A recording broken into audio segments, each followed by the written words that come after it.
Hello guys, तो कैसे हो सब लोग। मिथिकल टेलवर्स में आप सभी का स्वागत है। तो दोस्तों, मिस्टी नाइट की कहानी अब काफी रोमांचक हो चुकी है और वो कौन है जो डंक को मारना चाहता है और वो डंक को क्यों मारना चाहता है ये तो अपने इस वीडियो में जानेंगे ही। तो दोस्तों, अगर आप गेम ऑफ थ्रोन यूनिवर्स के फैन हो तो आप बिल्कुल सही चैनल पर आए हो, क्योंकि मैं यहाँ पर गेम ऑफ थ्रोन की बुक को लाइन वाइज एक्सप्लेन करता हूँ। और जिन भी दोस्तों को गेम ऑफ थ्रोन से रिलेटेड बुक को पढ़ना है तो वो मेरा टेलीग्राम चैनल ज्वाइन कर ले, लिंक डिस्क्रिप्शन में दिया हुआ है। तो चलिए बिना किसी देरी के इस वीडियो को शुरू करते हैं।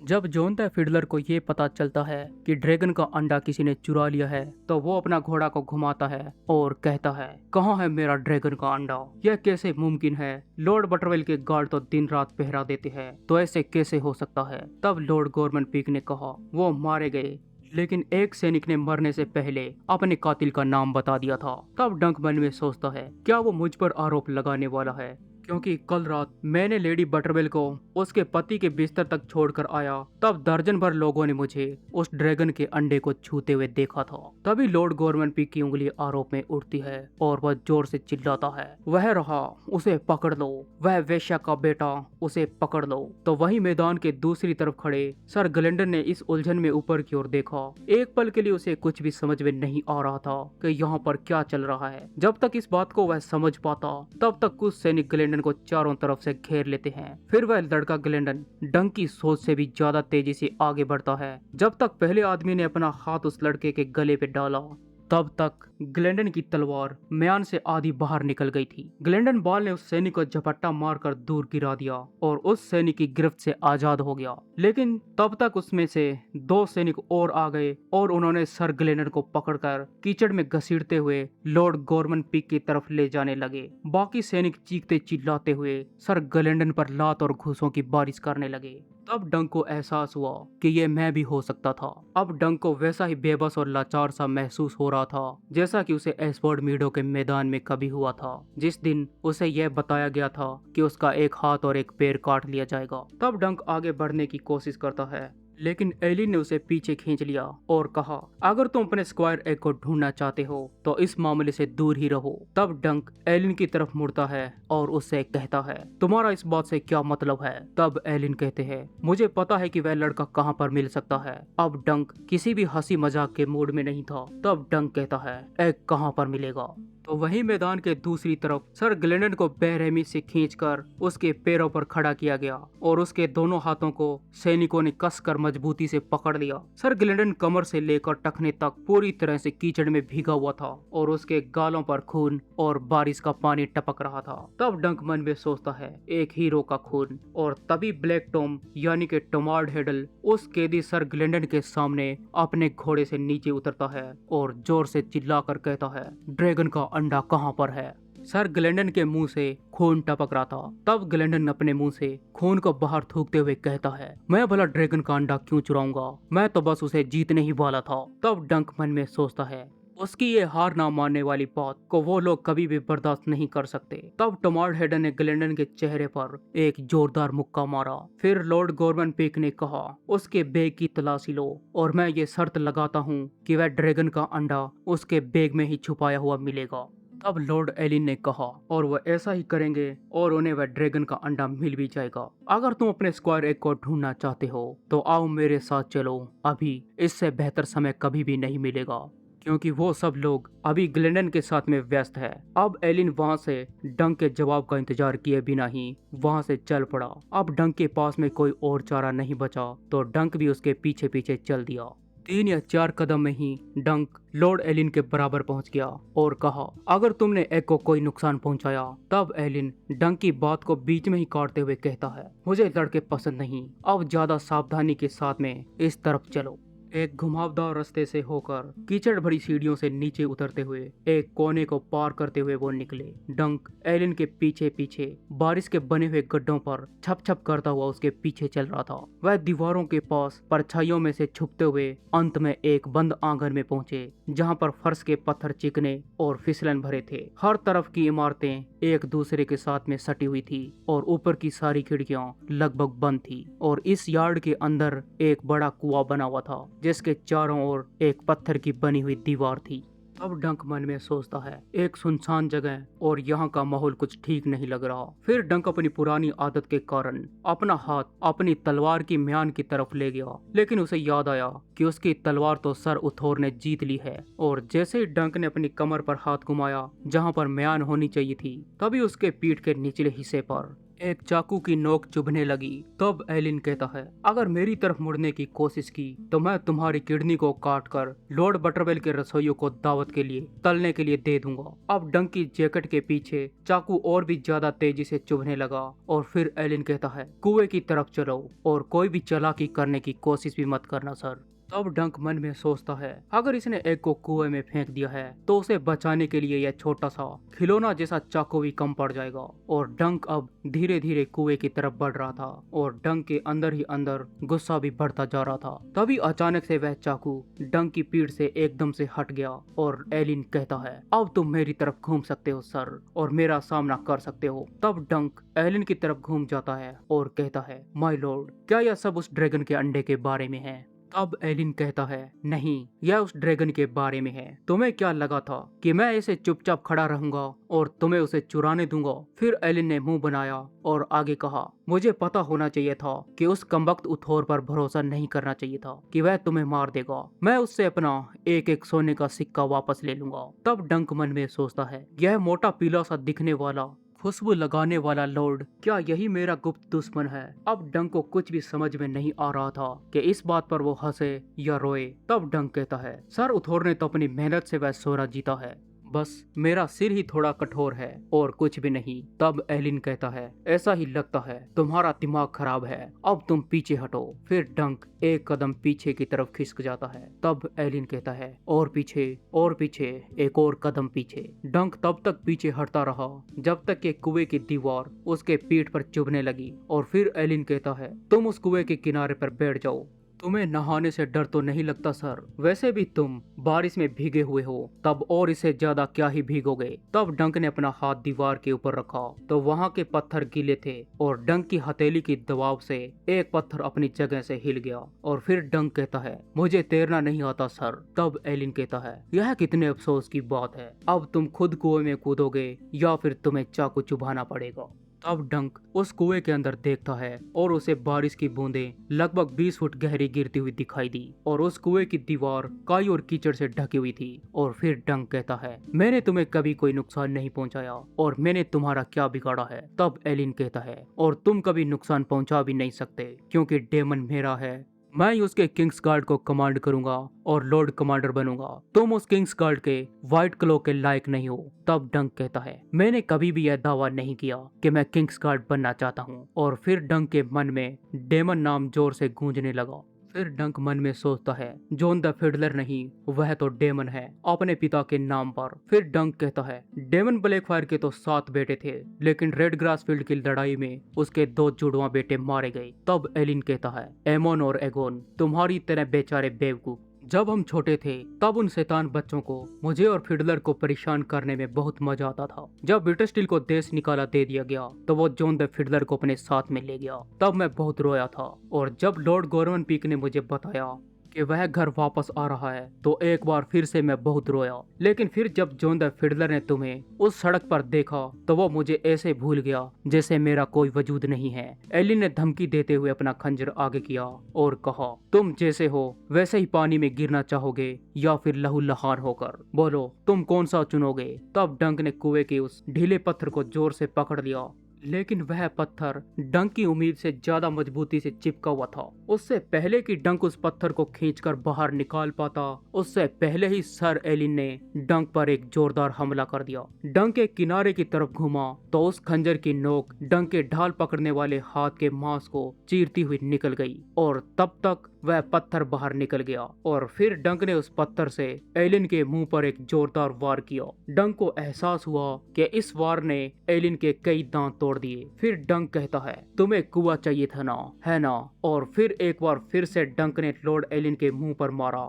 फिर उस पत्थर को फेंक कर एलिन की कलाई को पकड़ दिया और उसे तब तक हाथ को मरोड़ा जब तक कि उसके हाथ से हड्डी के टूटने की आवाज नहीं आ गई और एलिन के हाथ से वह खंजर नीचे पत्थरों पर गिर गया। फिर डंक ने कहा, तुम्हारे बाद में माय लॉर्ड। और फिर डंक साइड में हटते हुए एलिन की बांह को खींच लिया और उसके पीठ के निचले हिस्से पर एक जोरदार लात मारी, जिससे लॉर्ड एलिन सिर के बल कुएं में जाकर गिरे और एक जोरदार छपाक की आवाज आई। और तभी एक और आवाज आई, वेल डन सर। तब डंक ने तेजी से मुड़कर पीछे की तरफ देखा तो उसे बारिश के साय में एक हुड पहने हुए व्यक्ति दिखाई दिया, जिसकी एक पीली सफेद आंख चमक रही थी। जब वह आदमी साय से बाहर आया तब उस हुड के नीचे उस आदमी का चेहरा दिखाई दिया और ये सर मेनार्ड थे। वह पीली सफेद आंख जैसा दिखने वाला सर मेनार्ड का मूनस्टोन ब्रोंच था, जो कि उसके कंधों पर लगा हुआ था। नीचे कुएं में लॉर्ड एलिन हाथ पैर मारते हुए छटपटा रहा था और मदद के लिए चिल्ला रहा था, मर्डर, मेरी कोई मदद करो। तब डंक कहता है, इसने मुझे मारने की कोशिश की। तब सर मेनार्ड कहते हैं, यही कारण होगा, तभी तो आपका इतना सारा खून बह रहा है सर। तब डंक कहता है, खून? और फिर वह अपनी बाहों की तरफ देखता है तो उसका हाथ कंधे से लेकर कोहनी तक पूरी तरह से खून से लथपथ हो चुका था और उसका कुर्ता उसकी स्किन के साथ में चिपका हुआ था। तब डंक को याद भी नहीं आया कि वह कब अपने घुटनों के बल नीचे बैठ गया था, पर वह अचानक से जमीन पर था और बारिश की बूंदें उसके चेहरे पर गिरकर नीचे की तरफ बह रही थी। तब डंक कुएं में से लॉर्ड एलिन के सिसकने की आवाज को सुन सकता था, लेकिन उसके हाथ पैर मारने की आवाज अब धीमी हो गई थी। तब सर मेनार्ड कहते हैं, हमें उस हाथ पर पट्टी बांधनी होगी। और फिर सर मेनार्ड ने कहा, चलो अब उठो, मैं अकेले तुम्हें नहीं उठा सकता, तुम्हें अपने पैरों पर जोर देना होगा। और फिर डंक को उठाकर डंक का हाथ अपने कंधों पर रख लिया। तब डंक कहता है, लॉर्ड एलिन वह डूबने वाला है। फिर मेनार्ड कहते हैं, उसकी कमी किसी को भी नहीं खलेगी और खासकर जॉन द फिडलर को तो बिल्कुल भी नहीं। तब डंक कहता है, वह कोई फिडलर नहीं है। तब सर मेनार्ड कहते हैं, नहीं, वह हाउस ब्लैकफायर का डेमन है, सेकंड ऑफ हिज नेम। अगर उसे आयरन थ्रोन मिल जाता है तो वह खुद को डेमन ब्लैकफायर कहलवाना ज्यादा पसंद करेगा। आपको यह जानकर हैरानी होगी सर डंकन के लॉर्ड्स अपने राजाओं को या तो बहादुर या फिर मूर्ख देखना पसंद करते हैं। डेमन जवान, डेसिंग और फुर्तीला है, उसकी घोड़े पर पकड़ काफी मजबूत है। कुएं से आवाजें आना अब लगभग बंद हो गई थी या इतनी धीमी हो गई थी कि वो सुनाई नहीं दे रही थी। तब डंक कहता है, क्या हमें लॉर्ड एलिन के लिए रस्सी नहीं फेंक देनी चाहिए? तब मेनार्ड कहता है, उसे अभी बचाए ताकि बाद में उसे मार डालो। नहीं, मैं ऐसा नहीं सोचता। उसे वह खाना खाने जो उसने तुम्हारे लिए परोसने की योजना बनाई थी। अब तुम मेरा सहारा लो और आगे बढ़ो। अब सर मेनार्ड डंक को यार्ड के दूसरी तरफ ले गया और डंक को इतने पास से सर मेनार्ड के चेहरे के हाव भाव में कुछ तो अजीब सा लग रहा था, पर डंक जितनी देर उसे देखता रहा उसे उतना ही कम समझ में आता। तब सर मेनार्ड कहते हैं, तुम्हें याद ही होगा, मैंने तुम्हें यहाँ से भाग जाने की सलाह दी थी, लेकिन तुमने अपनी जान से ज्यादा अपनी इज्जत को अहमियत दी। सम्मान की मौत तो ठीक है, लेकिन अगर दांव पर लगी जान तुम्हारी अपनी ना होकर किसी और की हो तब क्या होगा? क्या तब भी तुम्हारा यही जवाब होगा सर डंकन? तब कुएं में से आखिरी बार पानी की छपाक की आवाज आई और फिर डंक ने कहा, किसकी जान? एग, तुम्हारा मतलब एग से है ना? और फिर डंक ने सर मेनार्ड की बांह को पकड़ दिया और कहा, कहाँ है वो, मुझे बताओ। तब मेनार्ड कहते हैं, देवताओं के पास, और मुझे लगता है कि तुम्हें यह पता चल जाएगा कि क्यों। अब डंक के अंदर एक ऐसा दर्द सा उठा जिसने डंक की बाहों के दर्द को पूरी तरह से भुला दिया। और फिर डंक ने कहा, उसने वह अंगूठी दिखाने की कोशिश की होगी। तब सर मेनार्ड कहते हैं, मेरा भी यही अंदाजा है, एग ने वह अंगूठी मिस्टर लोथर को दिखाई होगी तो वह उसे लॉर्ड बटरवेल के पास में ले गया होगा। अंगूठी देखते ही लॉर्ड बटरवेल की हालत खराब हो गई होगी और वह यह सोचने के लिए मजबूर हो गया होगा कि क्या उसने गलत साइड को चुन लिया है और ब्लड रेवन को इस साजिश के बारे में कितना पता है। तो आखिरी सवाल का जवाब है, बहुत कुछ। और फिर सर मेनार्ड हंसने लगता है। तब डंक कहता है, तुम कौन हो? तब सर मेनार्ड कहते हैं, जो तुम्हें देख रहा था वो इस गद्दारों और विद्रोहियों के इस घोंसले में तुम्हारी मौजूदगी पर काफी हैरान था।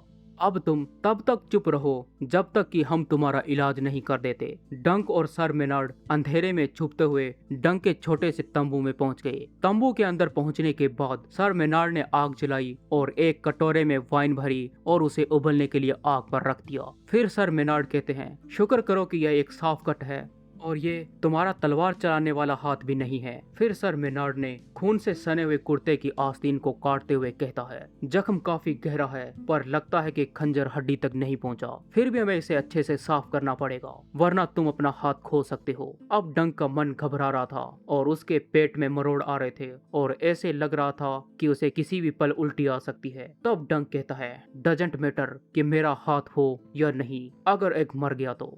तब सर मेनार्ड कहते हैं, तो फिर तुम ही इसके जिम्मेदार होंगे। तुम्हें उसे यहाँ से बहुत दूर रखना चाहिए था और मैंने कभी भी यह नहीं कहा कि वह लड़का मर गया है। मैंने तो कहा है कि वो देवताओं के पास है। क्या तुम्हारे पास कोई साफ और रेशमी कपड़ा है? तब डंक कहता है, मेरी कमीज वो अच्छी है जो मैंने डॉर्न से ली थी, लेकिन तुम्हारा इस बात से क्या मतलब है कि वो देवताओं के पास में है? तब मेनार्ड कहते हैं, वह तो मैं सही समय आने पर बताऊंगा ही, लेकिन इससे पहले तुम्हारे हाथ को देखना है। वाइन से जल्दी भाप निकलने लगी। तब सर मेनार्ड ने डंक का सिल्क वाला कुर्ता ढूंढा और उसे शक की निगाहों से सूंघा और फिर उसे अपना खंजर निकालकर उसे काटना शुरू कर दिया। तब डंक ने अपना विरोध अपने मन में ही दबा लिया क्योंकि डंक के पास यही एकमात्र अच्छी कमीज बची थी। फिर सर मेनार्ड कहते हैं, एम्ब्रोस बटरवेल कभी भी फाइनल डिसीजन लेने वाले व्यक्ति नहीं रहे हैं। फिर सर मेनार्ड उस कुर्ते की कटी हुई 3 पट्टियों को मोड़कर वाइन में डाल देता है और आगे कहता है, लॉर्ड एम्ब्रोस बटरवेल को पहले से ही साजिश पर शक था और यह शक तब और भी बढ़ गया जब उसे पता चला कि उस राजकुमार के पास ब्लैक फायर तलवार नहीं है और आज सुबह उसका ड्रैगन का अंडा भी गायब हो गया। इसके साथ ही उनकी हिम्मत का आखिरी कतरा भी खत्म हो गया। फिर डंक कहता है, सर गलेंडर ने वह ड्रैगन अंडा नहीं चुराया। वह तो पूरे दिन मैदान में था, जब या तो वह खुद मुकाबला कर रहा था या फिर वह दूसरों का मुकाबला देख रहा था। फिर सर मेनार्ड कहते हैं, गवर्नमेंट पिक फिर भी उसके बैग में वह अंडा ढूंढ ही लेगा।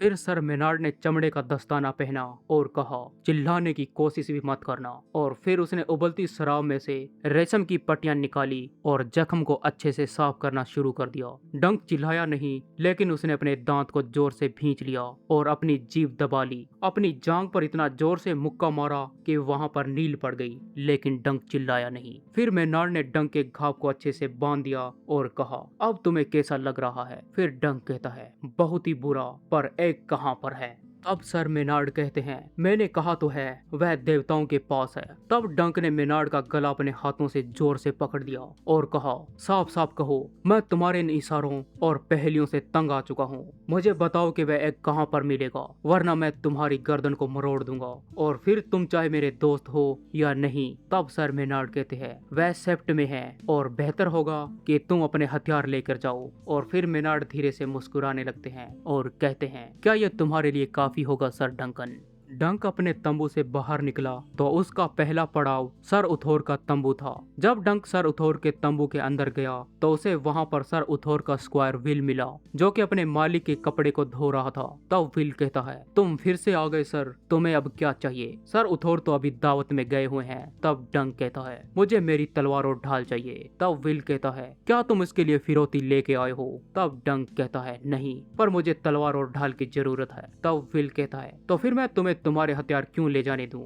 यह तो कोई वाजिब वजह नहीं हुई। तब डंक कहता है, यह कैसा रहेगा अगर तुम मुझे रोकने की कोशिश करोगे और मैं तुम्हें मार डालूंगा। तब विल हैरान रह गया और एक तरफ इशारा करते हुए कहता है, तुम्हारी ढाल और तलवार वहां पर रखे हैं सर। डंक महल के उस सेप्ट के बाहर में जाकर रुका जिसके बारे में सर मेनार्ड ने उसे बताया था। और फिर डंक मन में सोचता है, भगवान ना करे मुझे बहुत देर हो गई हो। तब डंक की तलवार की बेल्ट अब उसके पुरानी जगह पर आ चुकी थी और डंक के कमर पर कसकर बंधी हुई थी। डंक ने अपने जख्मे हाथ में फांसी पर लटके हुए आदमी वाली ढाल को पहन ली और ढाल के वजन से डंक को हर एक कदम पर चलने पर दर्द हो रहा था। डंक को डर था कि अगर कोई हल्का सा भी टकरा गया तो वह दर्द के मारे इतनी जोर से चीख पड़ेगा। फिर डंक ने सेप्ट का दरवाजा खोला और उस सेप्ट के अंदर धुंधला सा उजाला था और उस सेप्ट के अंदर पूरी तरह से सन्नाटा छाया हुआ था। सेप्ट में सिर्फ 7 गॉड की मूर्तियों के सामने ही मोमबत्तियां टिमटिमा रही थी। सबसे ज्यादा मोमबत्तियां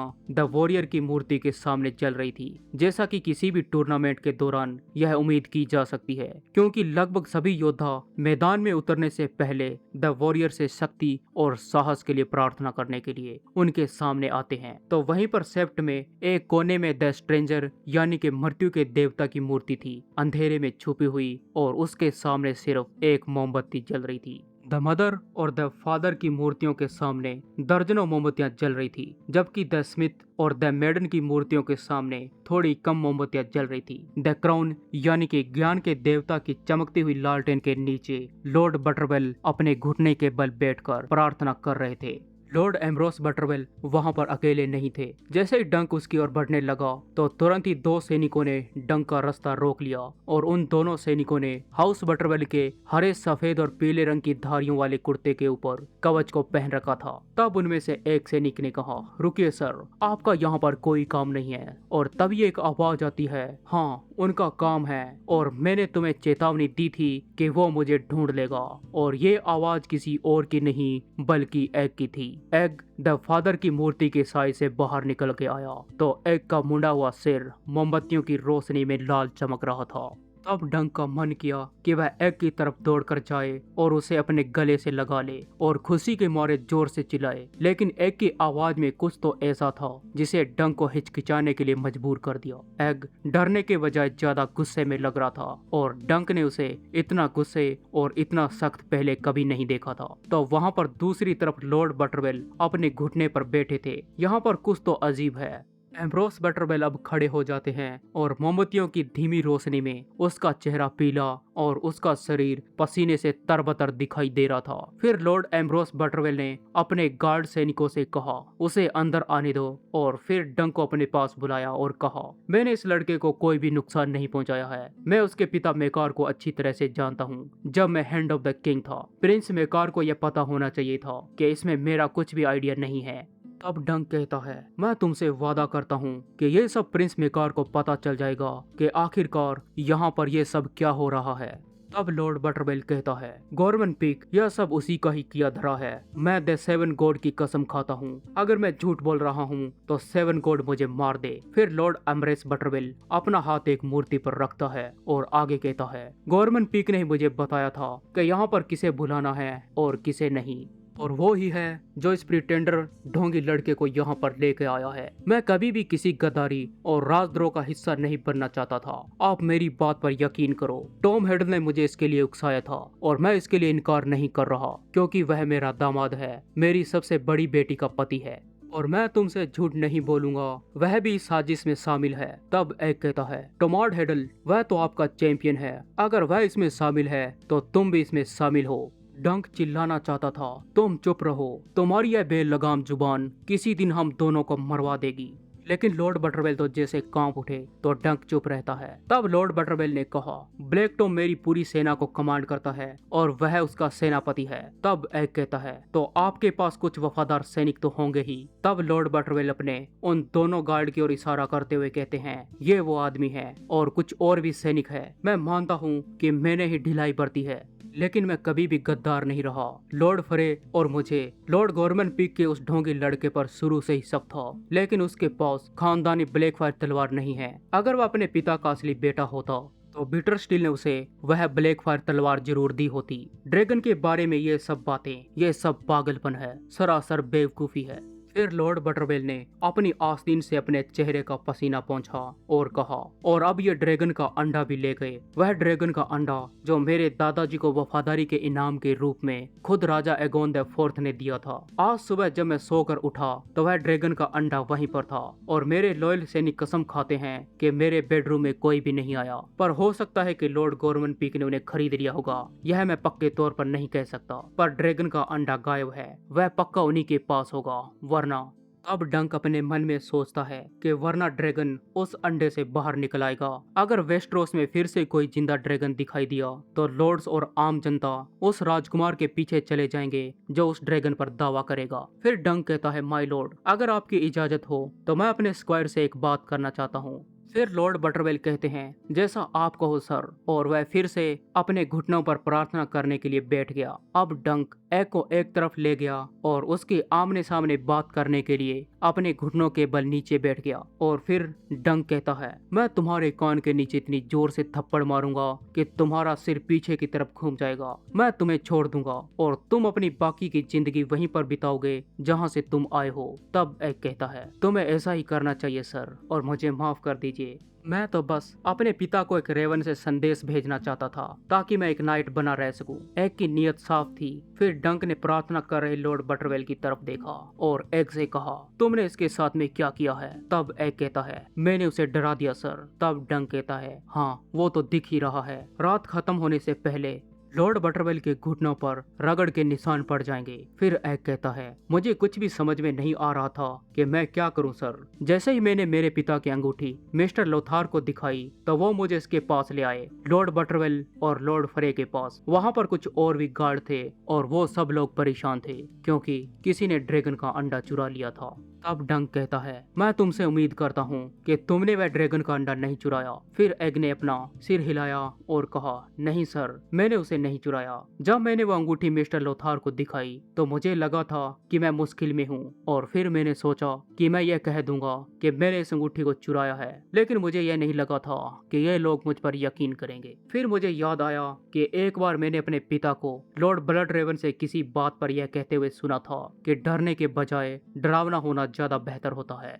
इसलिए मैंने उनसे कह दिया था कि मेरे पिता ने हमें यहाँ पर जासूसी करने के लिए भेजा है और वो एक बड़ी सेना लेकर यहाँ पर आ रहे हैं। मैंने उनसे कहा था कि बेहतर होगा कि वो मुझे छोड़ दे और इस गद्दारी से तौबा कर ले, वरना उन सब के सिर कलम कर दिए जाएंगे और अपनी जान से उन्हें हाथ धोना पड़ेगा। फिर एक धीरे से मुस्कुराया और आगे कहा, सर यह तरकीब तो मेरी सोच से भी ज्यादा काम कर गई। तब डंक का मन हुआ कि एग के कंधे को पकड़कर इतनी जोर से हिलाए जब तक कि उसके दांत आपस में बजने ना लगे। यह कोई खेल नहीं है, यह जिंदगी और मौत का सवाल है। डंक ऐसा चिल्लाना चाहता था लेकिन वह एक बार फिर से चुप रहा और फिर डंक कहता है, क्या लॉर्ड फ्रे ने भी ये सब बातें सुनी? फिर एग कहता है, हाँ उन्होंने यह सब कुछ सुना और उन्होंने लॉर्ड बटरवेल को शादी की शुभकामनाएं दी और उन्होंने घोषणा की कि वो तुरंत ही द ट्विंस यानी कि अपने घर जल्दी लौट रहे हैं और उसके बाद में लॉर्ड बटरवेल हमें यहाँ पर प्रार्थना करने के लिए ले आए। फिर डंक अपने मन में सोचने लगता है कि लॉर्ड फ्रे तो इस तरह से भाग सकता है लेकिन लॉर्ड बटरवेल के पास में यह ऑप्शन नहीं था।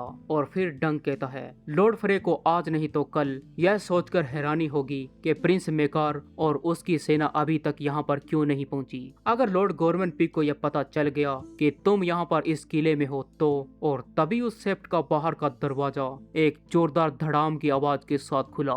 जब डंक दरवाजे की तरफ मुड़ा तो वहाँ पर टोमार्ड हेडल अपने काले चेन मेल के कवच के साथ आ पहुंचा था और उसके साथ में 1 दर्जन सैनिक भाले और कुल्हाड़ियां लेकर साथ में खड़े थे। उनके पीछे आसमान में से नीली और सफेद रंग की एक जोरदार बिजली चमकी जिसकी वजह से फर्श पर अचानक से उन सब की परछाइयां बन गई और हवा का एक तेज झोंका अंदर आया जिसने सेप्ट के अंदर रखी सभी मोमबत्तियों को झंकोर दिया। डंक को सिर्फ इतना ही सोचने का समय मिला, द 7 ब्लडी हेल। और तभी टोमार्ड हेडल जोर से चिल्लाकर बोलता है, वह रहा वो लड़का, उसे पकड़ दो और मेरे पास ले आओ। और ये चैप्टर यहीं पर खत्म हो जाता है। तो दोस्तों कैसे लगा यह वीडियो कमेंट में जरूर बताएं। अगर यह वीडियो पसंद आया हो तो इस वीडियो को लाइक शेयर और सब्सक्राइब करना ना भूले। तो मिलते हैं जल्दी इसके अगले चैप्टर के साथ। Thank you for watching this video. Signing off.